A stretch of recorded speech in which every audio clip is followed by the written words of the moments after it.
What if I told you there's a place where you can drive higher than most planes fly, where sand dunes rise against snow-capped peaks, and where ancient civilizations left their mark in clifftop dwellings? Welcome to Colorado, a state that defies every expectation you might have about the American West. From passes that climb above 14,000 feet to national parks that protect some of the highest wilderness in the country, this is where adventure lives at altitude. I'll show you why this land of 72 towering peaks captures hearts and cameras alike. Make sure to subscribe so you don't miss the next high-altitude adventure. Did you know Colorado has a road so high that your car literally loses 40% of its power just from the thin air? Mount Evans's paved road climbs to 14,130 feet, the highest you can drive in North America. And here's something wild. The Great Sand Dunes are so massive that sandboarders bombing down them can hit 50 miles per hour, which is faster than most city speed limits. Speaking of speed, those famous Maroon bells might be the most photographed peaks in North America. But climbers have a darker nickname for them: the Deadly Bells, because they're made of rock so crumbly it literally falls apart under your feet. At Mesa Verde, ancient cliff dwellings were mysteriously abandoned around 1300 AD, with cooking fires still burning and corn still drying on the roofs, like everyone just vanished mid-meal. Independence Pass gets buried under 40 feet of snow every winter. That's deeper than a 3-story building. And near Denver, the Rocky Mountain Arsenal was once so contaminated with chemical weapons that it's now a wildlife refuge where bald eagles nest, one of America's most incredible environmental comeback stories. Now let's explore the places that make Colorado absolutely unforgettable. Have you ever wondered why some mountains look like they're blushing? The Maroon bells aren't just photogenic. They're made of something you won't find anywhere else on Earth. This distinctive maroon granite exists only here, a geological quirk that turned these peaks into North America's most photographed mountains. And standing at Maroon Lake before dawn, you'll understand why. The water lies perfectly still. Then the first light hits. Those twin summits, both soaring past 14,000 feet, ignite in deep crimson, their reflection so sharp it's hard to tell which way is up. The rock itself tells a story 300 million years in the making, layers of ancient sediment compressed and lifted into these impossibly elegant spires.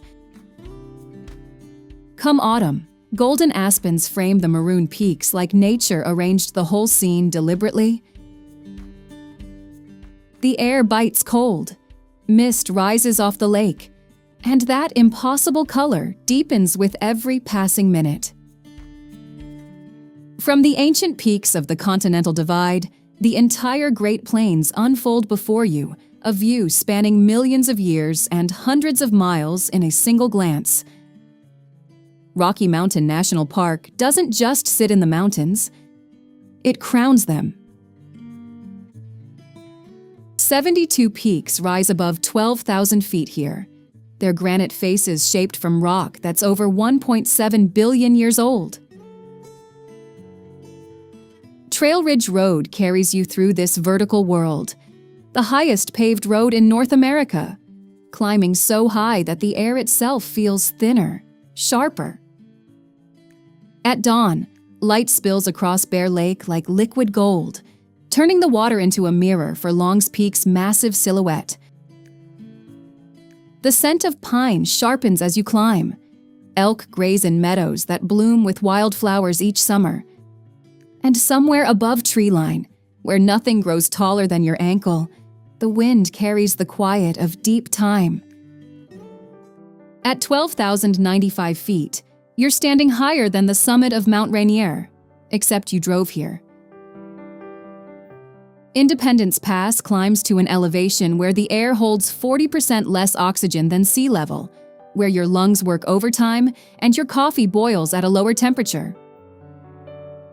The road itself is an engineering defiance, carved into mountainsides that drop away into valleys thousands of feet below. In summer, alpine wildflowers carpet the tundra in impossible purples and yellows, thriving in soil that freezes 9 months of the year. The pass connects Aspen to Leadville along a route that early miners traveled by mule, chasing silver through terrain that wanted them dead. Pull over at the summit. Step out. The wind carries the scent of pine from forests far below, and in every direction, the Elk Mountains rise like stone cathedrals against endless Colorado sky. From the rarefied heights of Independence Pass, we push even higher to a summit you can reach without taking a single step. Mount Evans holds North America's highest paved road, climbing to 14,130 feet above sea level. You read that right? You can drive to the top of a 14er. The road itself is a Depression-era engineering marvel, carved into the mountainside in 1936 as part of Roosevelt's New Deal. As you ascend, the air thins noticeably, holding nearly half the oxygen you're used to at sea level. Mountain goats wander across the pavement like they own the place. Because up here, they do. At the summit, the vibrant alpine blue stretches infinite above granite formations 300 million years old, and on clear mornings, you can count peaks stretching across 5 mountain ranges. All from your car window. Picture a ghost town where silver miners struck it rich, pulling $200 million from these mountains. Then picture that same town today, where private jets line the runway and a modest cabin costs more than most people earn in a lifetime. That's Aspen, a place that went from boom to bust to billionaire playground, yet somehow kept its soul. Victorian storefronts that silver money built still line the streets, now housing galleries and boutiques. The skiing draws the headlines. 4 mountains surrounding a town you can walk end to end in 15 minutes. But come summer, world-class musicians gather for one of America's largest classical festivals, their notes drifting through the same valley that once echoed with pickaxes. Pine-scented air, snow-dusted peaks, and that unmistakable crispness of mountain altitude. From the mining wealth of Durango, we journey to something far older and far more mysterious. Imagine discovering an entire city hidden in a cliff face, abandoned for 700 years. Mesa Verde holds over 600 of these cliff dwellings, tucked into sandstone alcoves like secrets the canyon kept. Cliff Palace alone contains 150 rooms, its walls still standing after a millennium. The ancestral Puebloans built this without metal tools, without wheels, carving out a civilization in vertical rock. Then, around 1300 AD, they simply left. No one knows exactly why. As you climb into these ancient rooms, the earthy scent of stone mingles with crisp mountain air. Fingerprints still mark the plaster, handholds worn smooth by centuries of use. Time feels thin here. Here's something that'll surprise you. This tiny mountain town population under 3,000 hosted the first alternating current power plant in America. That's right. The technology that powers your home was pioneered here in 1891. Telluride started as a rough mining camp, all pickaxes and silver dreams. Now, Hollywood's biggest names slip into town each September for one of the world's most prestigious film festivals, premiering movies months before they hit theaters. Victorian storefronts line Main Street, their weathered brick facades backed by the jagged San Juan Mountains. As Bridal Vail Falls plunges 365 feet at the canyon's end, Colorado's tallest free-falling waterfall. After rain, pine-scented air washes through the Box Canyon, from mining electricity to mining Oscars. Some towns reinvent themselves completely. 6 weeks, that's all it took to build Vail's first ski lift in 1962. Before that? Sheep farmers, quiet meadows, nothing suggesting this would become one of America's largest ski resorts. Now over 5,000 acres of skiable terrain sprawl across these peaks, a transformation so rapid it almost defies belief. But here's what most visitors miss. Between runs, wander Vail Village, and you'll find yourself surrounded by outdoor sculptures, part of a public art collection that rivals small museums. The Gore Range rises behind Bavarian-style architecture, and in summer, the Betty Ford Alpine Gardens explode with wildflowers. Pine-scented air mixes with hot cocoa drifting from cafe doorways. At golden hour, the mountains glow amber and rose, from sheep pastures to world-class slopes in a single generation. $1 billion in gold. That's what miners pulled from these mountains starting in 1859.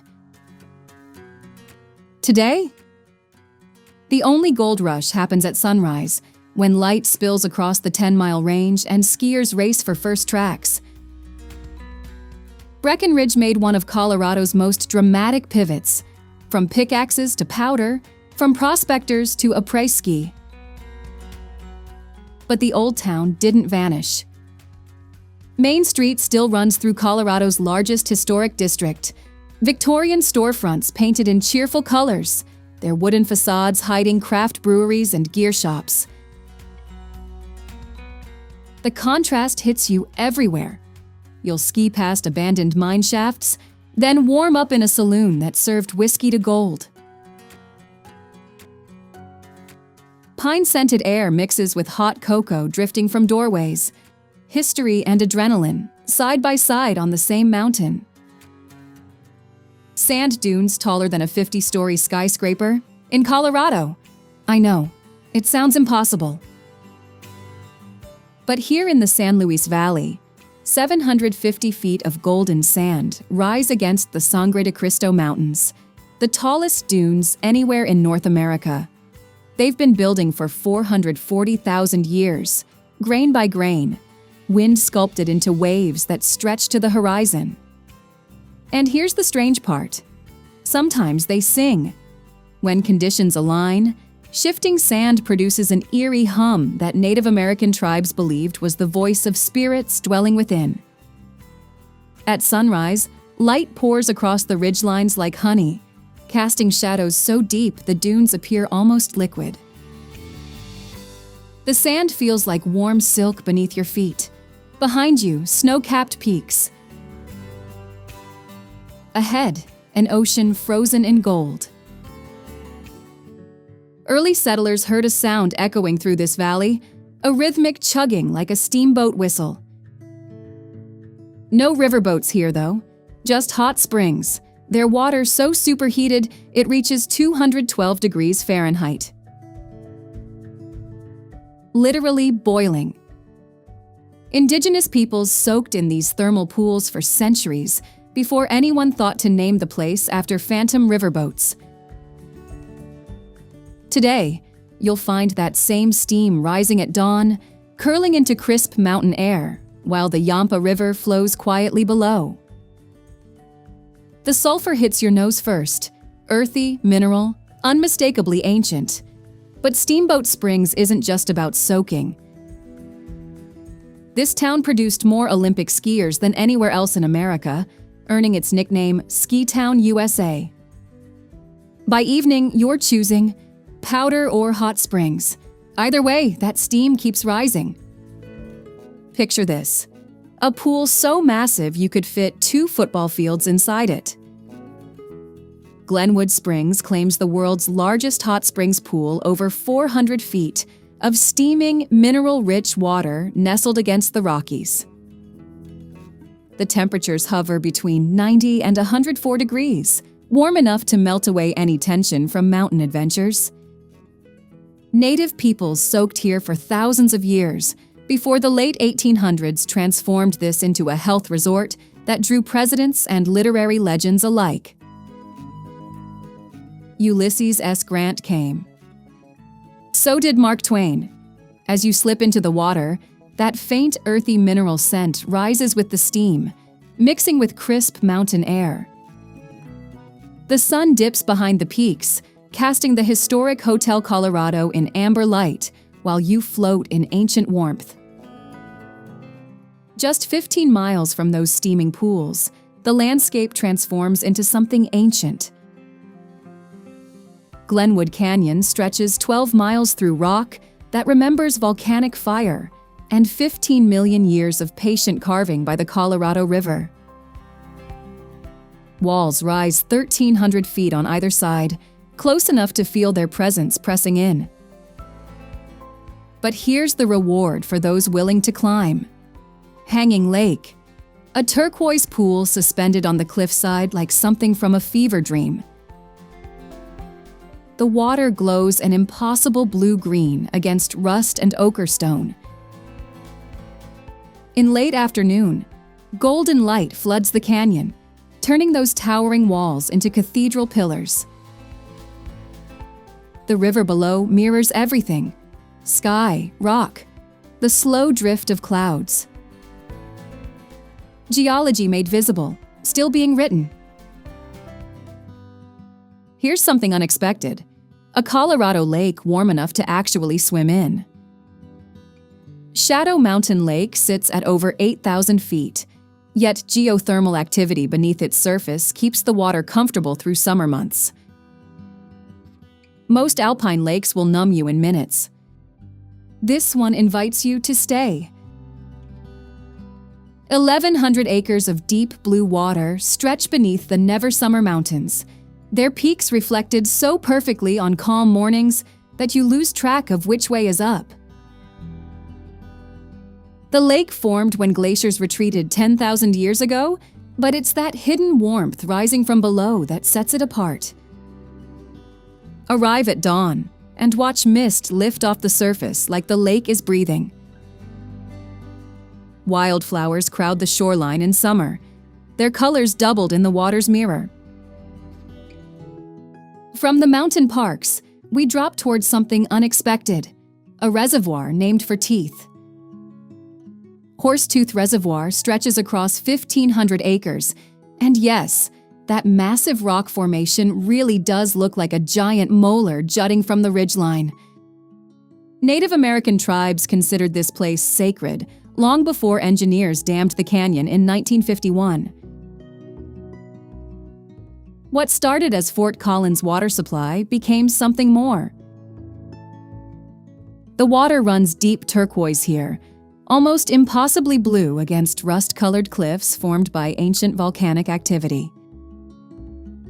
Climbers scale the sandstone faces, while kayakers trace the shoreline below. At sunset, the reservoir transforms completely. Sky and water merge into bands of coral and gold, the jagged rock silhouette darkening against it all. That tooth shape? Even more dramatic in fading light. 1,000 feet. That's how deep the hot spring here plunges into the earth, the deepest geothermal source on the planet. The Ute people knew about these waters long before anyone else, traveling here for their healing properties, calling them sacred. You understand why the moment you arrive, steam rises from pools that glow an impossible blue against the San Juan Mountains, and that mineral-rich smell, earthy, ancient, fills every breath. The water emerges at temperatures hot enough to cook in, cooled to perfect soaking warmth by the time it reaches the terraced pools along the river. come at dawn when mist shrouds everything in white and the mountains emerge like shadows. Your muscles unknot. Time slows. The earth itself is warming you from 1,000 feet below.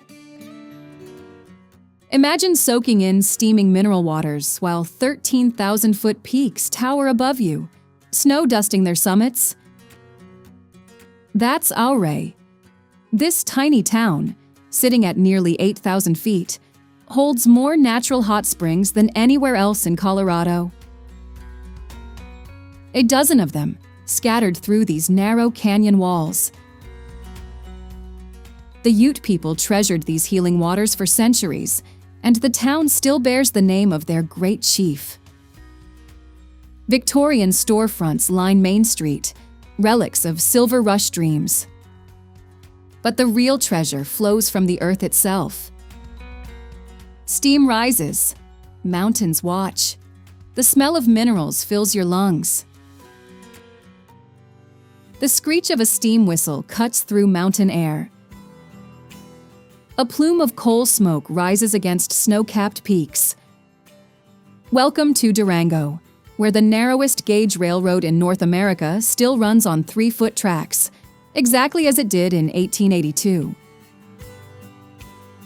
The Durango and Silverton line climbs through wilderness no road can reach, its coal-fired engines unchanged since miners first carved fortunes from these mountains. You'll smell it before you see it. That nostalgic bite of burning coal. Victorian storefronts line streets where the Strater Hotel has welcomed guests since 1887. The whistle sounds again. All aboard. From the railroad's nostalgic charm, we drive west into a landscape that defies explanation. Colorado National Monument rises from the desert floor. Sandstone towers sculpted over 300 million years by ancient seas, volcanic fire, and wind that never stops carving. The 23-mile Rimrock Drive hugs cliffs that plunge 1,000 feet straight down, each overlook revealing formations with names like Independence Monument and the Coke Ovens. At sunset, the rocks ignite. Orange bleeds to crimson, shadows stretch across canyon floors, and you understand why John Otto spent years fighting to protect this place. Some landscapes you visit, this one you feel. The largest flat-topped mountain in North America rises here, and most people have never heard of it. Grand Mesa towers over 10,000 feet, its summit spanning 500 square miles of alpine wilderness dotted with more than 300 lakes. Below, the Colorado River carves through valley floor where something unexpected thrives: vineyards. During harvest season, the air carries that rich, earthy scent of ripening grapes, while mountain peaks frame every row. A railroad town turned wine country, where morning coffee comes with mesa views and afternoon tastings, and watching sunset paint those ancient cliffs gold. The smell hits you first. Warm, earthy, unmistakably hops. Fort Collins runs on craft beer the way other cities run on coffee. More than 50 breweries pack this college town, and locals take their IPAs as seriously as their hiking trails. But here's the thing. This wasn't always about beer. The whole place started as a Civil War military outpost, built to protect the railroad pushing west. Now those same streets fill with tasting rooms and bike paths winding toward the Podra River. Grab a pint in Old Town as the Rockies catch that last golden light. This is Colorado at its most relaxed. Did you know that people once came here to breathe? In the late 1800s, Idaho Springs wasn't just a gold rush town, it was a tuberculosis treatment center. Doctors sent patients to soak in these mineral-rich waters, believing the hot springs could heal damaged lungs. That earthy, sulfurous scent still hangs in the mountain air as you slip into Colorado's largest hot springs pool. The clear blue water steams against snow-capped peaks, and suddenly you understand why they came.